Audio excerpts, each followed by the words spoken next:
Well, Coach, somebody is paying attention. Kenny Lawler got voted the top star of the week for the league. Yeah, he had a real solid game. He's a good player. He has his old team, of course, coming in this week, and I don't have to tell you their record and everything. How neat would that be for you to see him get a win? Well, again, it's pro football. Regardless, there's somebody every week that's been on another team, on our team. So it's one of those deals where we just got to keep everything in perspective. We know they're a very good football team. We just got to go out and play really good football. Chris, there were 3 names going to be added to the Wall of Honor here. Just in general, how important is it to an organization like this just to keep remembering those guys from the past? Well, again, I was just in Montreal and got to recognize the team that I happened to be on and was fortunate to be on in 2002. And these guys, they sacrifice a whole lot to be up here and play. And some of them are Canadian, some of them are American, but all of them are generally probably away from home. Not very many of them are fortunate to be from there when they get nominated for these things. And so it's a huge honor. And I think that as an organization, as a community, that to go back and look back in time and honor somebody that's been a really good player, I think it's the ultimate respect.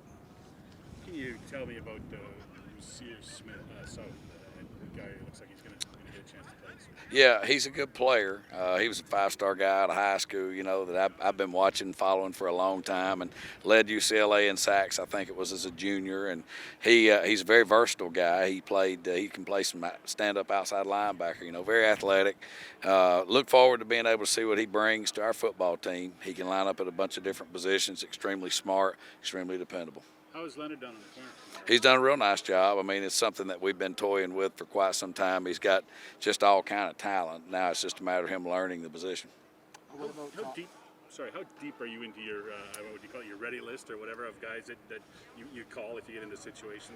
You're probably, I imagine, pretty deep. We're pretty deep. We're sitting with 13 guys on the 6th game, and all legitimate injuries and things where we do MRIs and X-rays, stuff that takes that kind of work in order to see exactly what's wrong with them. And unfortunately for us, we've got a laundry list of guys that are really good players, and that's just part of it. We've got to then keep working, and our personnel department's got to keep finding guys, and we've got to keep bringing them in. Every time we get a guy hurt, we got to bring the next guy in. You do all those camps and all that scouting in the off season.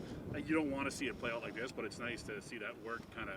It makes it a whole lot easier when you've had, we only can do like 7 workouts now. They've cut the number, used to we did like 20 of them in the off season, and it allowed me to see a lot more people. So unfortunately, they've trimmed the number of those that we can do, and it makes it doubly tough to know who's exactly out there.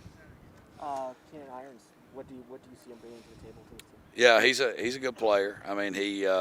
He's played some good football both in college and in Hamilton, and so he's a high character guy that a lot of our people know, and so he comes highly recommended by them.